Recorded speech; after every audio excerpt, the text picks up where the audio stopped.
We will be talking about a holistic approach to thriving in midlife.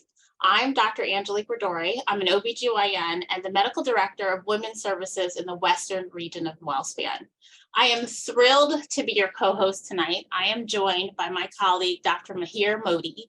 He is an integrative family physician and an expert in lifestyle medicine. As we all know, our health is our most valuable asset. It's essential for us to take care of our bodies and to live a long and healthy and fulfilling life. So tonight, Dr. Modi is our expert, and so I would like to pass it over to him to introduce himself. Sure. Thank you very much, Dr. Rodori. It's a pleasure to be here with all of you. My name is Dr. Mahir Modi, and I'm an integrative family physician. I'm a fellow of the American Academy of Family Physicians, and I recently became board certified as a diplomat with the American Board of Lifestyle Medicine, which is an area I'm very passionate about, and I'm excited to share with you this evening. I also have the honor of serving as the chair of the York Cancer Committee, and I'm also a distinguished Toastmaster. And that's an award given by Toastmasters International to folks who've achieved excellence in leadership and communication skills, their highest distinction. Next slide, please. So we're going to be touching on some of the latest research and practical tips to help you make positive lifestyle changes that are going to significantly impact your health. We're going to explore some of the best ways to eat, exercise, manage stress, and improve your sleep hygiene. By the end of tonight, you're going to have a better understanding on how to create a personalized plan to optimize your health through lifestyle medicine. So before we get started, I'd like to engage our audience by asking a question. What motivated you to join tonight's session? Please feel free to share your thoughts in the chat. And as we go through the session, please feel free to enter questions. We'll kind of intermingle them in as well as address questions at the end. So I'm going to turn it over to Dr. Modi for us to dive in and explore the exciting world of lifestyle medicine. Thank you very much, Dr. Rodori. Could we please have the next slide? So I'm super excited to share my passion of lifestyle medicine with all of you today. Lifestyle medicine encompasses 6 pillars of wellness. And what is lifestyle medicine? Ladies and gentlemen, it is the use of evidence-based lifestyle therapeutic interventions. And they primarily focus on the following 6 pillars of wellness. Number 1, a whole food plant-based diet. 2, avoidance of risky substances. 3, the regular physical activity and exploring of nature. 4th, restorative sleep. 5th, positive social connections and their importance. And 6, discussion of various stress management techniques. And through the use of these 6 pillars of wellness, we use them as a primary modality to prevent, treat, and often reverse chronic diseases. Next slide, please. So the first slide and the first pillar of health is nutrition. It is of vital importance that we learn to choose consumption of a whole food plant-based diet. So things you may want to consider incorporating in your regular diet would be things such as vegetables, fruits, beans, lentils, whole grains, nuts, and seeds. And I love this beautiful quote by Hippocrates, who's often stated as being the father of medicine. Let food be thy medicine, and medicine be thy food. Next slide, please. So let's take a deeper dive here into the key nutrients that are vital for hormonal balance.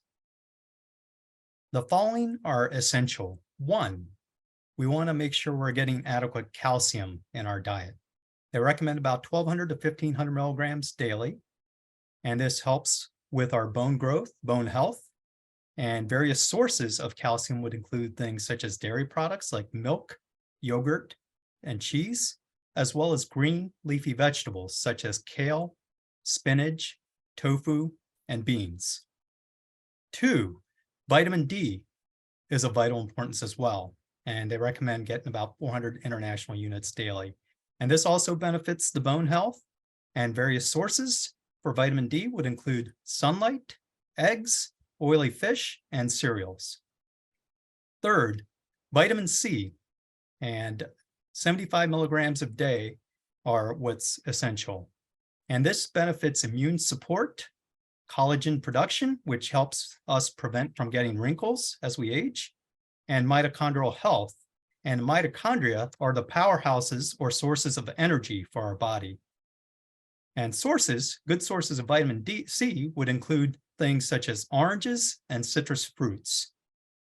In addition, the fourth essential nutrient is magnesium, and they recommend it in about 400 to 600 milligrams in the oxide form. And the various benefits of magnesium include muscle relaxation, insomnia, helping with insomnia, serotonin production, the feel-good hormone, and calcium absorption.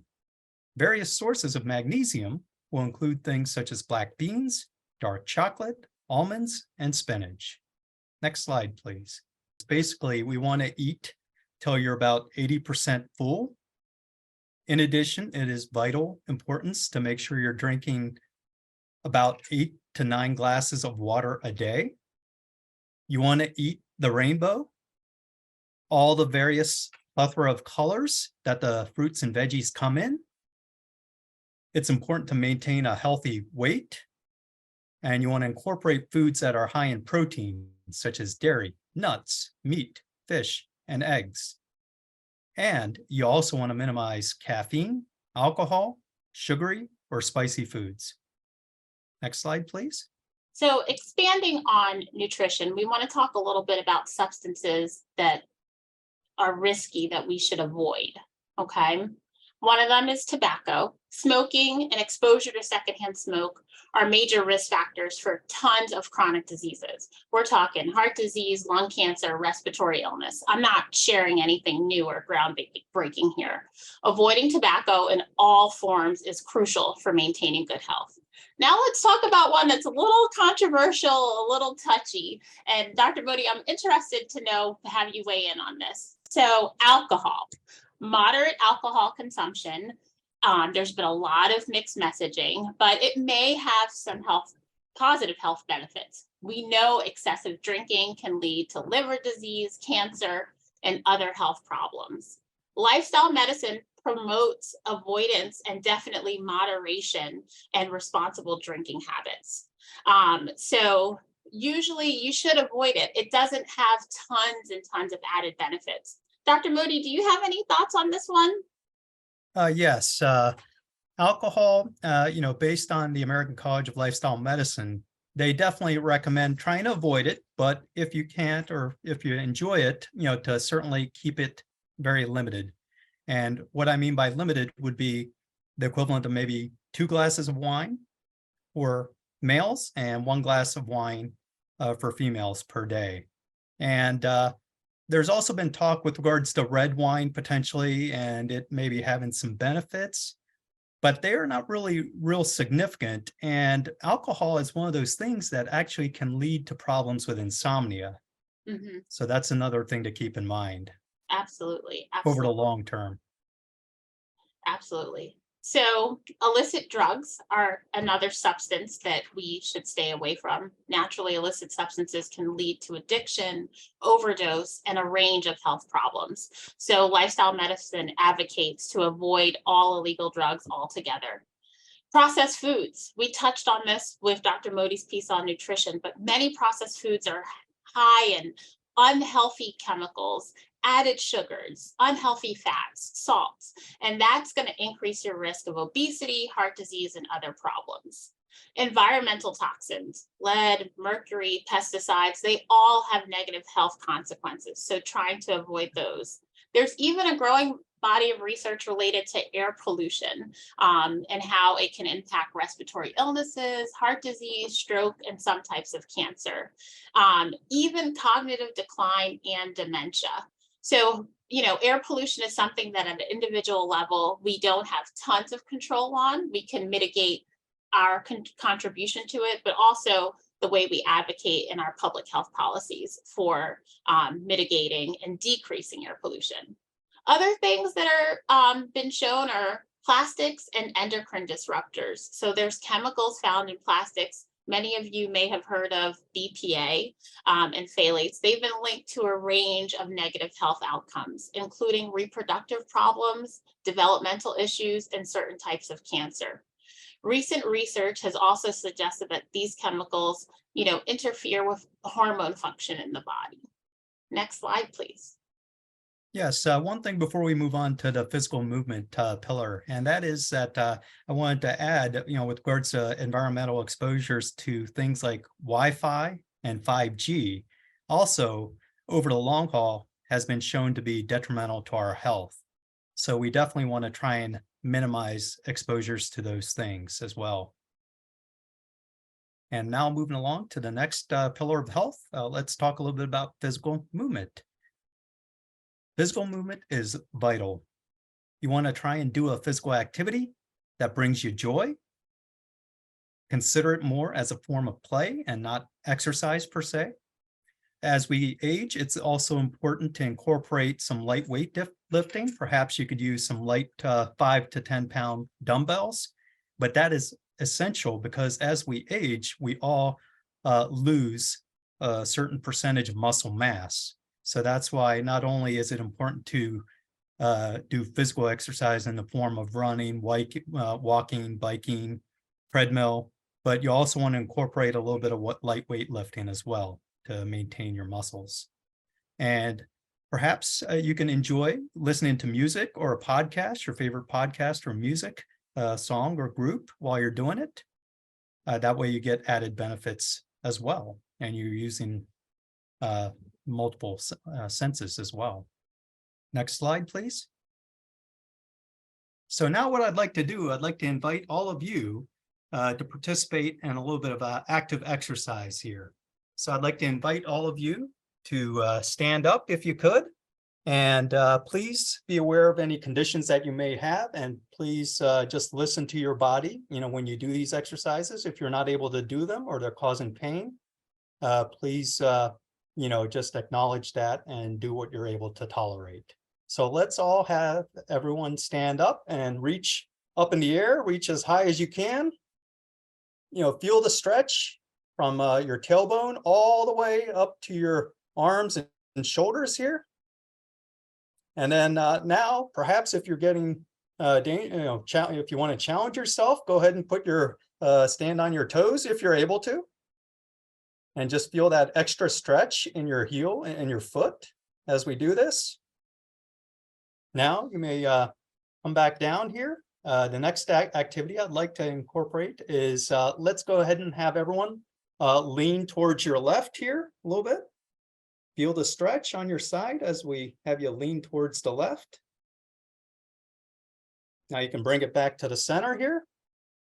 Now let's have everyone lean to the right. We're bipartisan around here, so. All righty, and feel a good stretch. And then you can return to the center here. The next activity and exercise I'd like you to do is pretend that I'm throwing you one of those big therapy balls, okay? And what I would like you to do is reach down on the ground like you're grabbing the therapy ball here. So scoop it up off the ground, lift it up above your head, and then push it up and out over your head. And feel the stretch as you do this motion. Now let's go ahead and repeat this. Go ahead and bring your arms down, scoop the therapy ball up, raise it up, and then lift it above your head and feel the stretch throughout your muscles. Let's do this 3 more times. Let's scoop the therapy ball, raise it up, and lift it up over your head and stretch. 2 more times. And 1 final time here. All right, very good. Now the next technique I'd like to demonstrate and have you participate in is let's have you put your left foot forward and bend slightly. And then what I'd like you to do is actually put your arms up in the head. Many of you may know this as the warrior pose in yoga, and kind of feel, bend slightly. and feel your hips and flexor muscles stretching. Get a nice, good stretch, and you can lean forward a little bit. Feel the good stretch. Excellent. You guys are doing awesome. Now you could alternate, and let's do it with the right leg forward and bend slightly in the right leg. And then let's go ahead and have you stretch. Excellent. You guys are doing amazing. We're giving you guys a good workout here. And now the final exercise I'd like you to do is let's have you kind of jog in place, lightly jog in place. And if you feel bold and daring, we can even have you jog a little bit faster, or jog as fast as you're able to tolerate or can. And then I'll count downward from 10. 10, 9, 8, 7, 6, 5, 4, 3, 2, 1. Excellent. You guys did amazing. Now, what I'd like to do is I want to please share your experience with all of us in the group chat. How was that exercise for all of you? I'd like to hear your thoughts.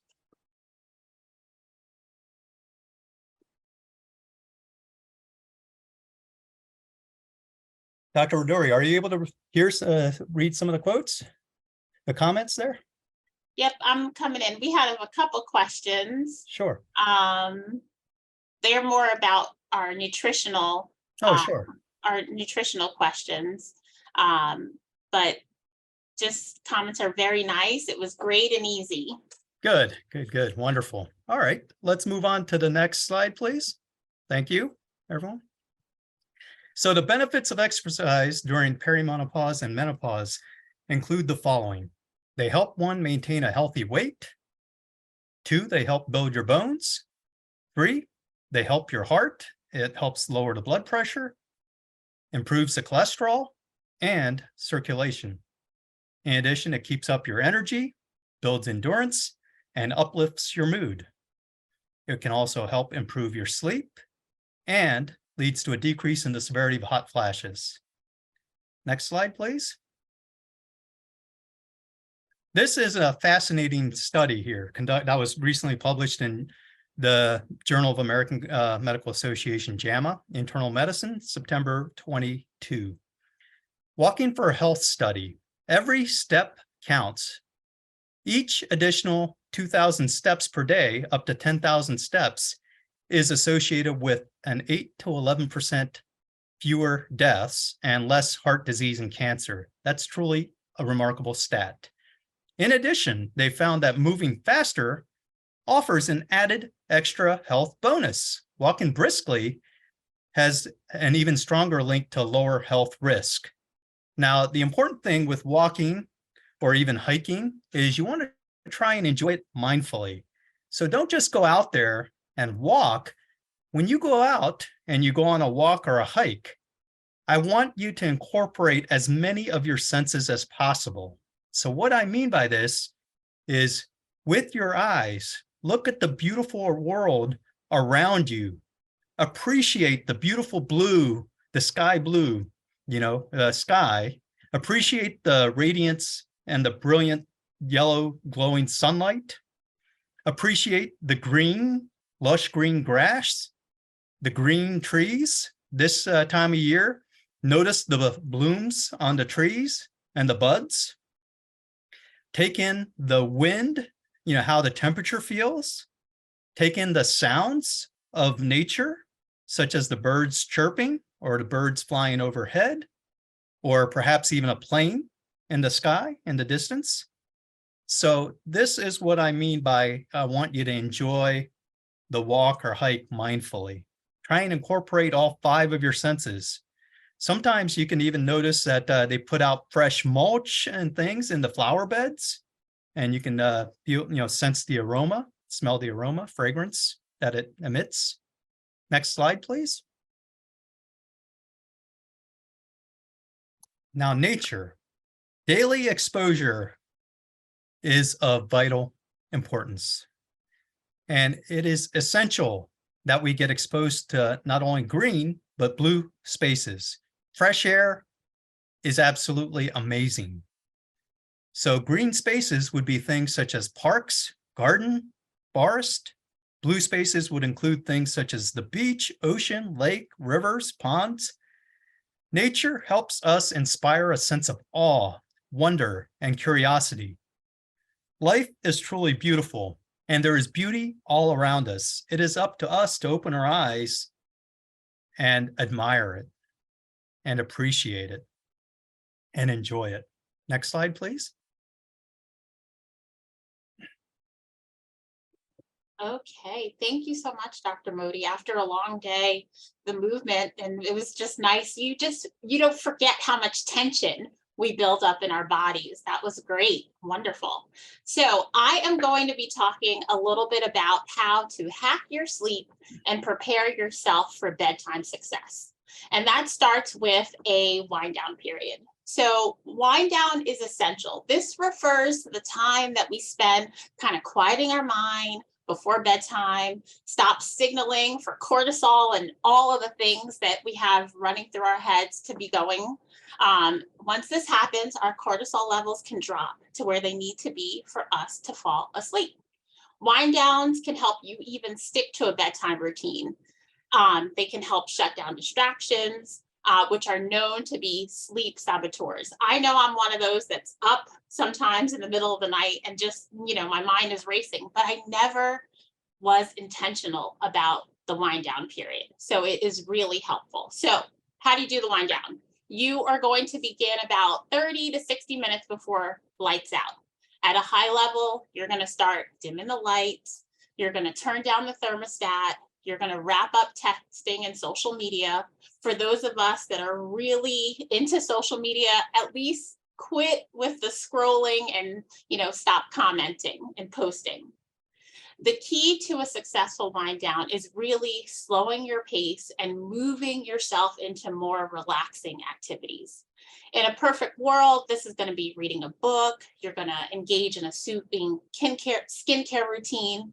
But realistically, sometimes we're still on the go, just wrapping up life, personal tasks. Some of us even have to wrap up work tasks. That's totally fine. You really want to bring your body to a calmer state. You want to save those tasks that are not stressful for the end of your day. That's going to be the mundane things that are on your to-do list. I know it doesn't sound exciting as a wind down, but folding laundry for some people might be one of them. That's a good calming option as opposed to putting a fire out in your email. In addition, you want to just incorporate this kind of routine where you dim the lights, you wind down, maybe add a little bit of calm music. Maybe you can give yourself a little massage, stretch, take a warm bath or shower, and put away your thoughts. Clean up clutter, and then minimize blue light. We touched on this a little bit earlier, but avoiding caffeine, nicotine, and alcohol before bedtime is critical. Caffeine and nicotine are both stimulants, and so as long as they're in your body, sleep is going to be more challenging. You want to make sure that they've cleared from your system. No caffeine at least 6 hours before bed, and if you're sensitive to caffeine, you might have to stop even sooner. It's best to eliminate nicotine altogether. We talked about all of the, detriments of smoking, but definitely don't do it 2 to 3 hours before bed because it can be a sleep disruptor.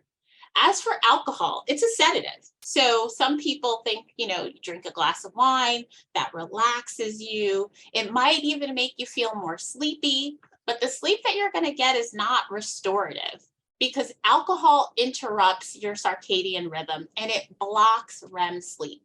On nights when you drink, you'll sleep better if you limit the amount and stop at least 4 hours before bedtime. And I know that's contrary to what people might think of as a nightcap, but it does not help you sleep long term. If you can't fall asleep, that's okay. You get in the bed, don't just toss and turn, get up. One of the biggest barriers to sleep is the stress of not being able to sleep and kind of fighting with yourself. And people actually will then stress about sleep. Oh, it's been 20 minutes. It's been 30 minutes. It's been 40 minutes. And you get almost like this sleep anxiety. So sometimes I say, don't fight it.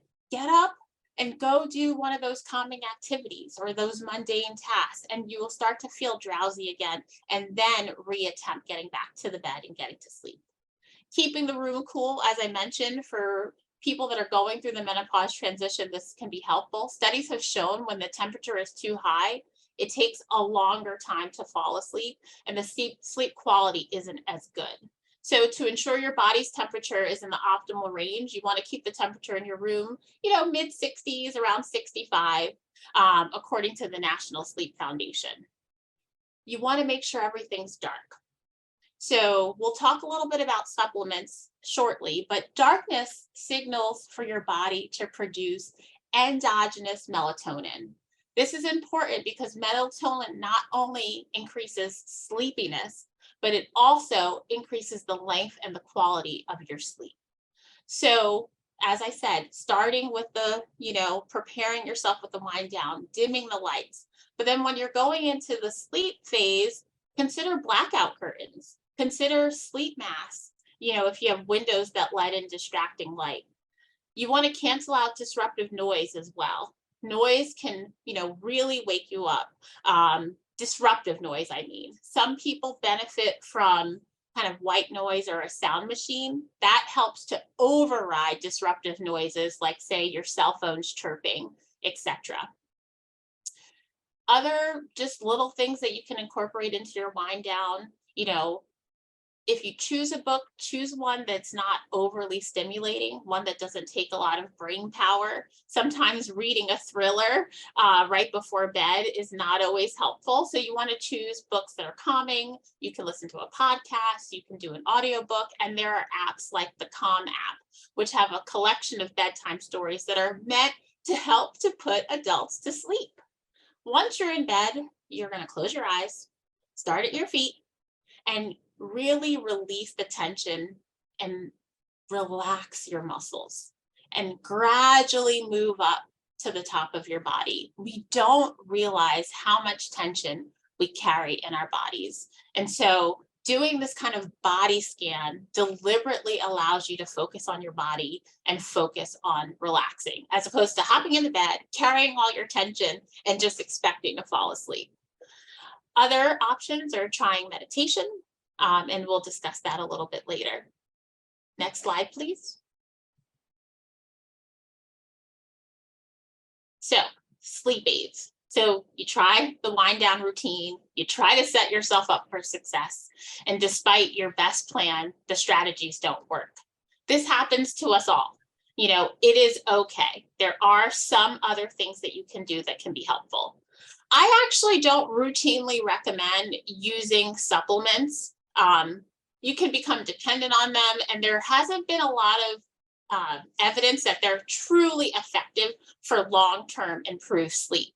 So I only recommend it if you've tried to set yourself up for success and you have a bad night, and now you're going to try some of these strategies. So nighttime teas can be helpful to incorporate just into your bedtime routine. So chamomile, lavender, peppermint, lemon balm, passion flower, they're all calming and relaxing. Not to name any brands, but sometimes patients ask me and people ask me. So Yogi, traditional medicinals, Tulsi, Good Earth, I don't have any relationship with any of these brands, but those are some of the providers of teas that people find valuable or useful. Magnesium, Dr. Modi touched on this earlier, is a key mineral in the body, it also acts as a muscle relaxant, and it can be soothing to our nervous system, and it can help lower anxiety. So adding a magnesium supplement of 400 to 800 milligrams at bedtime. One of the questions that came in our chat was related to the size of the magnesium pills being too large to swallow, and if there were any specific suggestions on powders or other alternatives. You can get extra dietary magnesium from slicing up banana and kind of maybe eating it with a tablespoon of peanut butter. I don't know, Dr. Modi, if you have any other suggestions for people that struggle with intaking the large magnesium capsules and pills.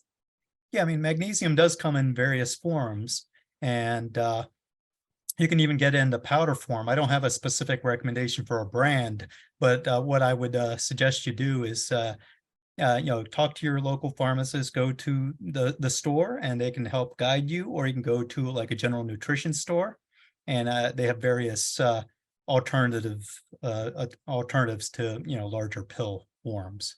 Mhm. Some also swallowing technique as well. I know it's counterintuitive, but when you start talking about taking supplements, sometimes just the way you swallow, I think people think, you lean your head back, but sometimes actually if you lean your head forward and swallow, it helps to take down some of those larger pills. If I find a supplement or something that I can recommend, we'll include that when we send the information afterwards. So valerian root is another standby that can be helpful. It's a natural sedative and it works by stimulating your body's process. So your internal process of creating melatonin, which helps to drive that sleepiness feeling. So a full dose of valerian root is about 400 to 900 milligrams, and that can make you very, very tired. So I'm always a fan of not overdoing it and not becoming over reliant on these things. And so that's maybe a bias of me. I tend to recommend nutrition and teas to help as first line. There's Tezos, and once again, no affiliation with this product, I'm just sharing. There's Tezos Dream Tea, which can be helpful. Squeeze a little lemon juice in there. That's going to give your body a little boost of vitamin C, which is also good for your heart. For short-term insomnia and sleep challenges associated with jet lag, that's when I really recommend and I find value in melatonin. But people, if you take it every day, you take it every night, you do become almost immune to it and it loses its effect, and it may hinder your body's own internal natural production process of melatonin. So remember, darkness triggers melatonin production. We are overstimulated in our homes with light. And so really turning down the lights and preparing the environment starts the process of, increasing your body's production of melatonin. So you don't have to take tons and tons of supplements. So this is an interesting tip or a hack. I didn't list it on this slide, but some of you may get hangry. I know I do sometimes, and you're more sensitive to changes in your blood sugar, if you will. During the day, it might manifest as you just being irritable, but during the night, when your blood sugar drops and you get hungry, it actually can wake you up and it can hinder your ability to fall back to sleep. So circling back to Dr. Modi's part of the talk, this is so important that our nutrition is, has all the nutrients and everything that we need. And so sometimes that means just making sure you have enough protein in your diet. Some of our dinners are really carb heavy, and excessive carbohydrates, not enough protein, causes blood sugar issues throughout the middle of the night. One just little hack is sometimes just having a protein snack before bedtime can help kind of stabilize that, prevent you from that nighttime hunger or waking up in the middle of the night. Next slide, please. So we're going to shift gears a little bit. And this is one of all the pillars. This is the one that's my favorite, Dr. Modi, social connection. It really resonates with me. Social connection plays a crucial role in lifestyle medicine, and it significantly impacts our physical and our mental health. Having a strong social support can positively impact lifestyle factors such as diet, exercise, stress management, sleep, and lead to better health outcomes. There are studies that have shown that people who have support are more likely to engage in regular physical activity and consume a healthy diet. I keep telling my husband that, but he doesn't want to work out with me. Both of which are important factors in preventing chronic diseases such as obesity, type 2 diabetes, and heart disease. Additionally, social connection has been linked to better mental health outcomes, decreased levels of anxiety, and decreased depression. A lack of social support, on the other hand, has been linked to poor mental health outcomes, including increased depression and anxiety. I don't know if we have many people that are interested in books, but I absolutely love to read. In 2020, Dr. Vivek Murthy, he published a book called Together, The Healing Power of Human Connection in a Sometimes Lonely World. This book takes a deeper dive into the impact of loneliness and social isolation on health and well-being, and the importance of cultivating meaningful connections. The bottom line is loneliness and isolation, they're bad for our health. In our modern age of disconnectedness and screens, we need to really be intentional about cultivating our social connections. So here are just a few ideas, and they're going to seem like common sense, things that we should be doing, but are difficult in modern times. So join a club or a group that aligns with your interests and your hobbies, book clubs, like I mentioned, or a sports team. Volunteer. This is a great way to meet new people and give back to our community. You could attend social events, parties, concerts, community events. That's another great way to meet people and socialize. Taking classes in different subjects that interest you, whether it's exercise classes or learning a new hobby. You want to connect with your family and friends. We are so disconnected in today's society. Maintaining connections with our family and friends is so critical. We want to reach out to our neighbors. So many people don't even know your neighbors. So try to reach out to your neighbors to build that sense of community, build that sense of social connection in your local area. And that's going to improve the whole health of the whole community.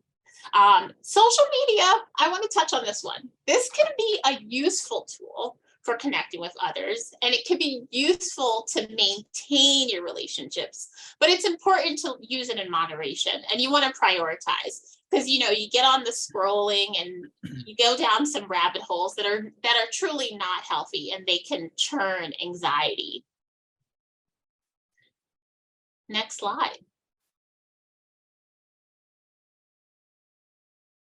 All right, so the Harvard Study of Adult Development is a longitudinal study, and this is just some evidence to kind of drive home the point of why social connection is important. It's a longitudinal study that started in 1938 and continues to this day. The goal of the study was to investigate factors that contribute to a happy and healthy life. Over the years, the study has generated this huge amount of data on a variety of topics, including physical health, mental health, relationships, career satisfaction, and overall well-being. The study found strong social connections are a critical factor in well-being and longevity. Good relationships are better predictors of happiness and health than factors like wealth or social class. The study findings highlight importance of social connections, positive relationships, good physical health, and sense of purpose for living a fulfilling and healthy life. Next slide. All right. Thanks so much, Dr. Rodori, for sharing that invaluable information with all of us. Now let's talk a little bit about emotional well-being. Next slide, please. And I wanted to touch a little bit about mindfulness.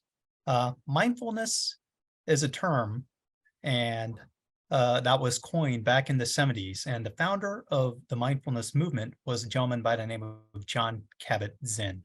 And he's written over 15 to 20 books on this topic. And the essence of mindfulness is that it teaches us to live in the present moment. Too often times we dwell on the past and things that we may have done wrong in the past or our mistakes in the past, or we spend our time worrying about the future or worrying about the what ifs. And a lot of times those what ifs don't even come to materialize. So it is best to try and appreciate each and every day and live in the present moment. And that will keep you grounded. Next slide, please. And here are a few tips on self-care. Self-care is so important right now. You can only take care of those whom you love if you take good care of yourself.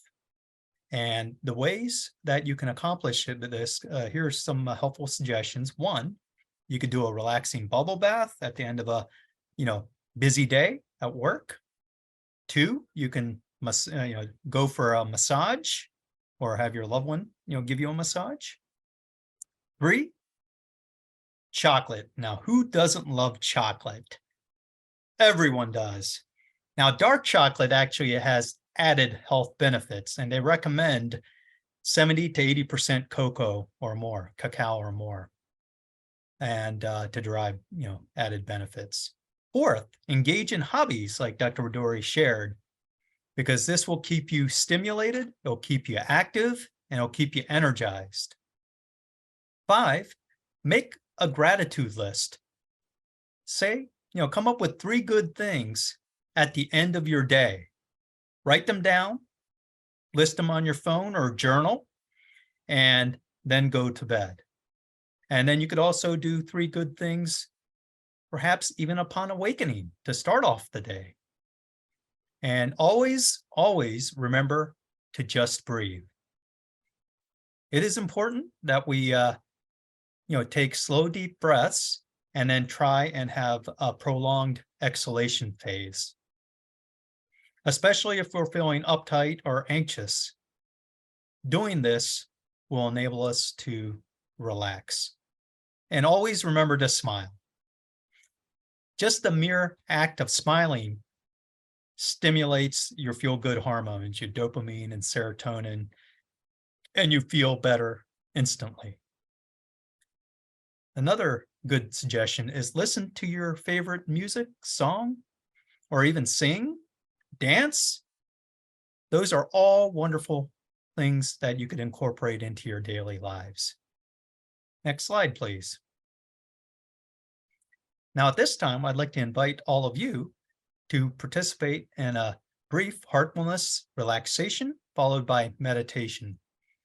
So let me have all of you please sit with an upright posture in your chair, sofa, or on the ground, and gently close your eyes.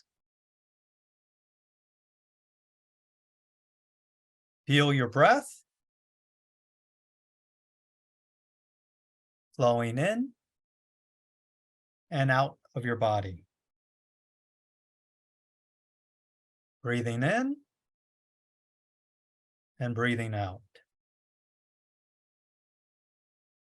Breathing in and breathing out. Breathing in and breathing out. Now, I would like you to please direct your attention towards your feet. You may wiggle your toes a little. Now feel a very warm and relaxing energy entering your feet from Mother Earth below. Allow it to relax your feet. Now feel this warm and relaxing energy travel up into your ankles, lower calf regions. Enter both your knees. Travel upwards and enter your thigh regions.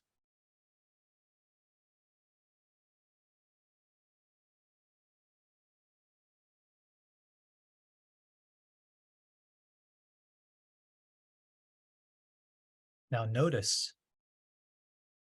that both your lower extremities have entered a state of deep and complete relaxation. The muscles are softening, becoming more supple.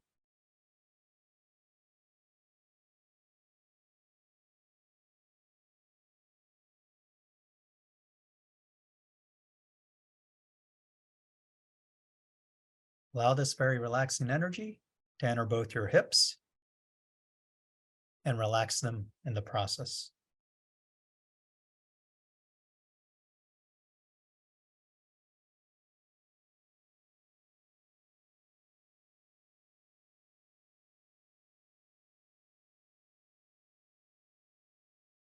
Now allow this very relaxing energy to reach your low back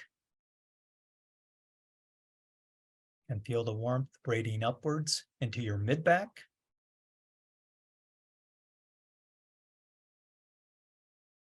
And traveling upwards into your upper back.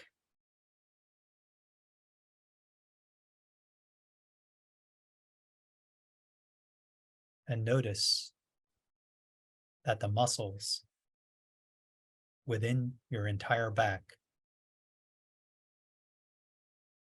from the base of your tailbone all the way to the base of your occiput, relaxing.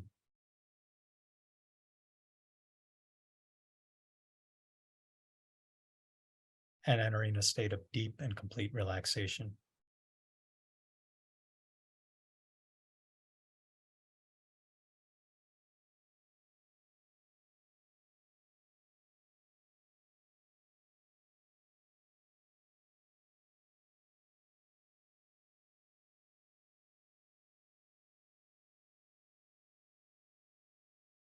Now allow this very warm and relaxing energy to enter your belly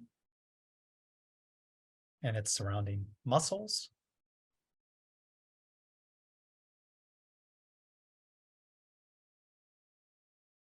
And notice the belly muscles softening.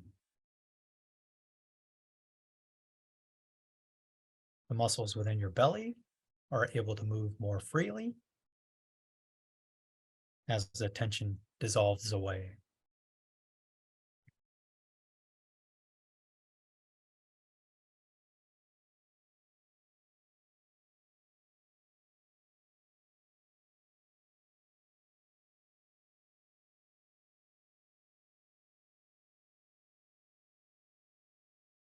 Allow this very relaxing energy to radiate upwards into your chest.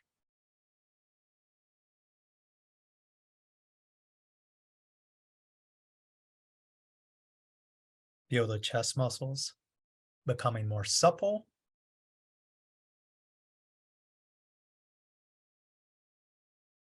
And notice you're able to move your chest more freely.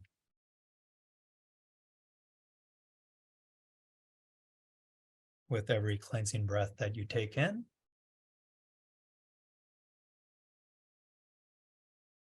and every breath you let out.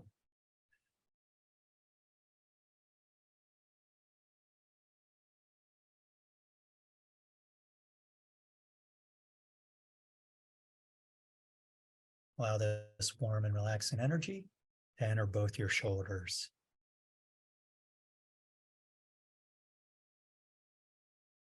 And feel the tension in your muscles, in your shoulder muscles, melting away like a stick of butter.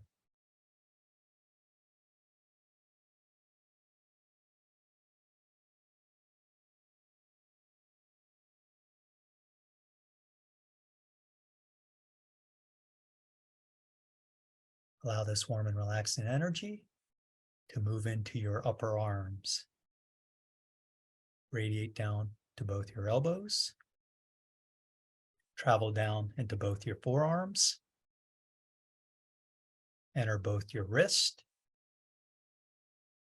And travel down each and every one of your fingertips.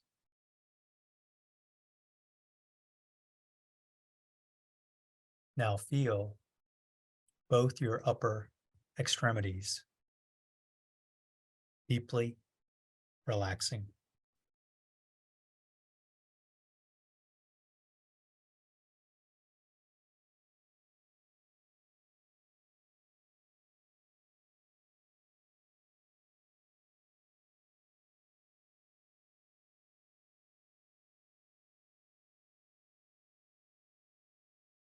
Now allow this warm and relaxing energy to radiate upwards into your neck muscles and softening them in the process.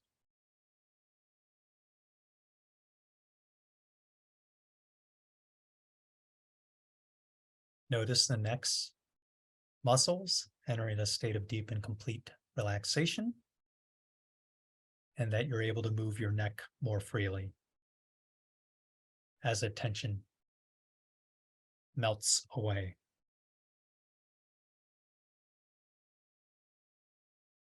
Now allow this very warm and relaxing energy to enter your chin, travel upwards and enter both your lips, upwards into your nostril region, spread out across both your cheeks, and reach both your ears, travel upwards into both eye regions, and into your forehead. Perhaps you feel a warm and tingly sensation in your face as your facial muscles soften, become relaxed.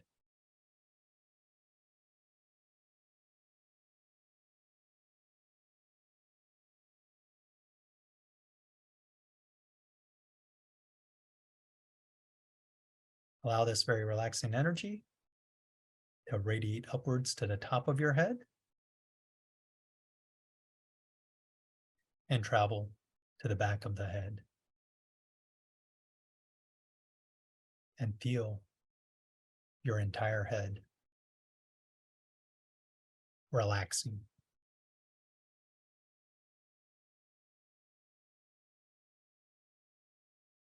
Perhaps take notice that your brain, your mind, is now achieved a state of calm, peace, and serenity.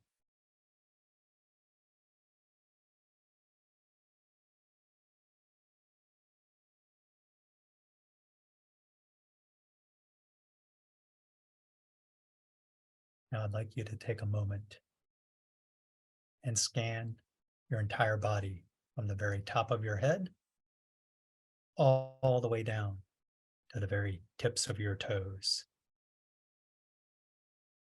And notice how your entire body has now entered a state of deep and complete relaxation. Each and every cell of your living being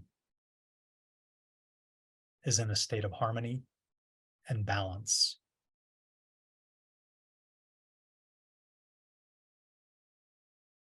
You feel good both on the inside and outside. Now allow this warm, beautiful, relaxing energy to enter its final resting spot within your heart. And I would like you to focus on the divine source of light that is present within you.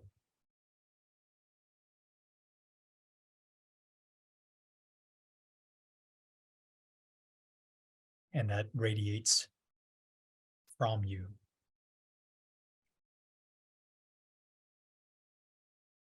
Now we'll begin a period of silent meditation for a couple minutes. Thoughts may come and go. I'd like you to merely acknowledge them and brush them aside. If you find it difficult to concentrate and focus, you can certainly use the breath to help anchor you in the present moment, focusing on the breath if you need to. So let us all now focus on the divine source of light within each of us as we enter this beautiful period of silent meditation.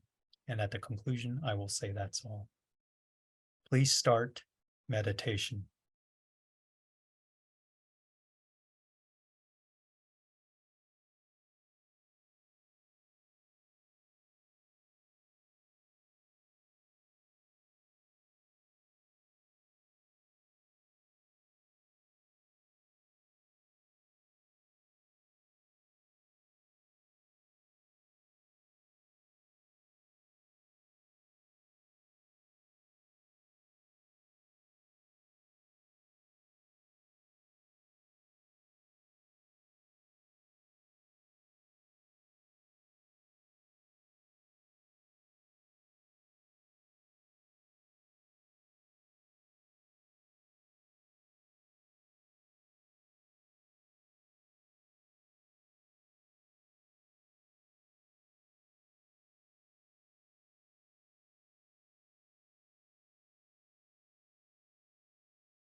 Take notice to how you feel, the goodness you feel inside and out.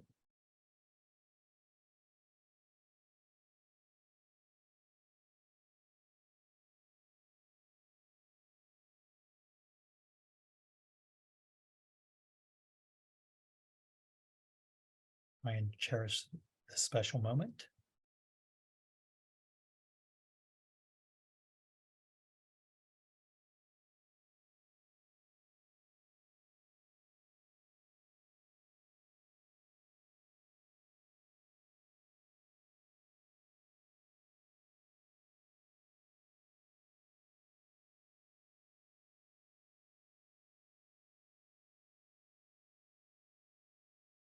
That's all.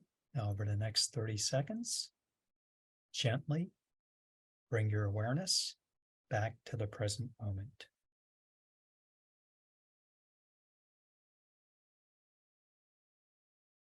And notice how you feel.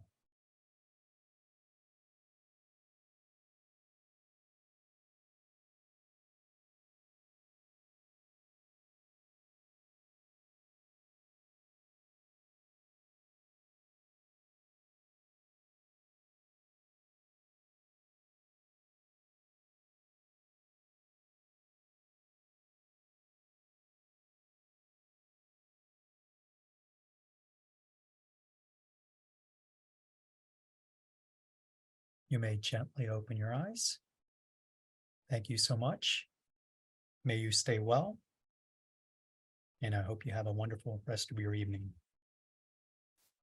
Now, what I wanted to do is if you could please share that experience and how it was for you in the group chat, that would be appreciated. How you felt before the meditation and how you feel upon conclusion of meditation. We all learn from each other, so your comments are, certainly appreciated.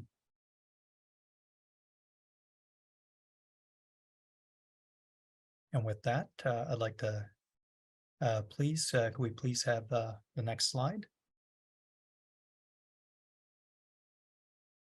And I'll turn it over to Dr. Rodori.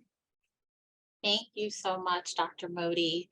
So in the chat, we have one of our participants says that they were initially tense and now they're very, very relaxed. Much needed, and thank you. I know I started with my shoulders up by my ears and slowly just being able to relieve that tension. I really thank you for that. It was absolutely wonderful.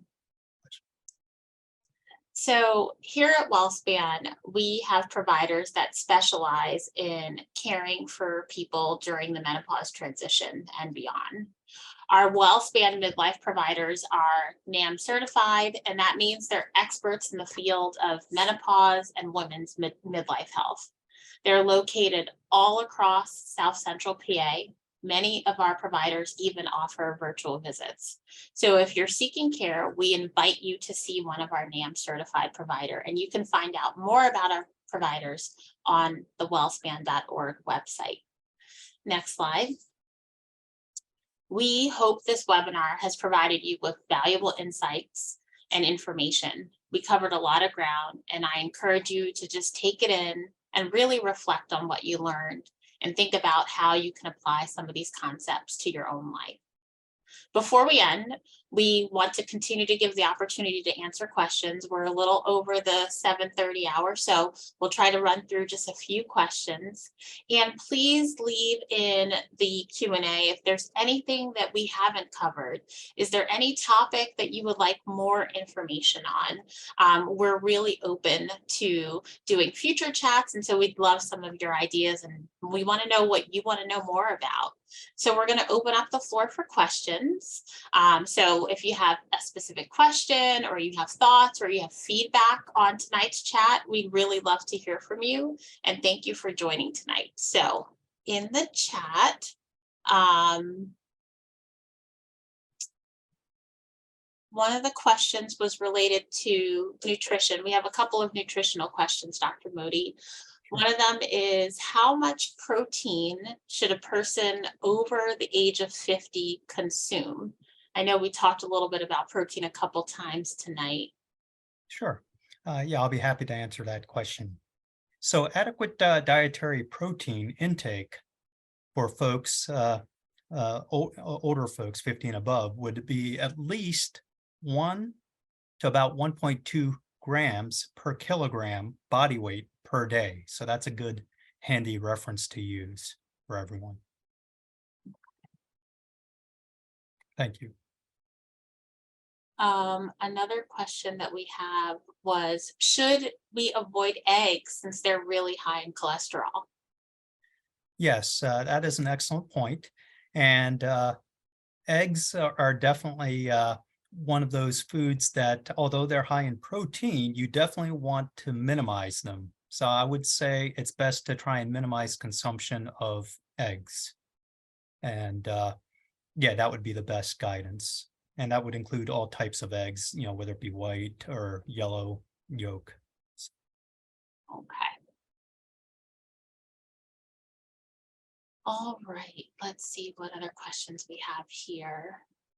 One of the questions is there a difference between surgical menopause versus natural progression?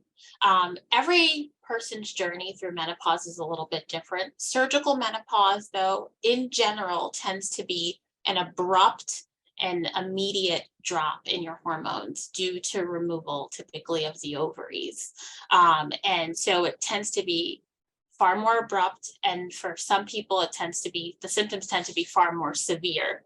That being said, some women that go through natural menopause, they may have normal cycles, relatively normal hormone levels, and then things just stop and they start to experience some of the symptoms of menopause very abruptly as well, even though they went through menopause naturally. So in general, surgical menopause tends to be abrupt due to that very sharp decline in particularly your estrogen levels. But that doesn't mean that women who go through natural menopause may not experience something similar. But in general, it tends to be a little bit more of a gradual decline. See what other questions we have in the chat. So we are, over our time, and we want to be respectful of everyone's time. We'll review the chat, and if there's any answers that we can provide, we'll provide them with the recording. The recording for all the individuals who were attendees tonight will be sent out to you via email. And we are just really grateful for you joining us tonight. And we hope everyone has a wonderful evening. Dr. Modi, is there anything else you'd like to share in closing? I think there was just one brief question about vitamin B12 that a Oh, participant okay. asked. And I think the guidance is roughly about 500 to 1,000 micrograms per day, may be sufficient, in elderly. But also, I wanted to echo Dr. Radori's statements. It's been truly a pleasure, and we truly appreciate everyone's active participation and engagement. And we really appreciate you joining us this evening. Thanks so much, everyone. Thank you, everyone. And Have hope you have a great night. wonderful rest of your evening. Take care.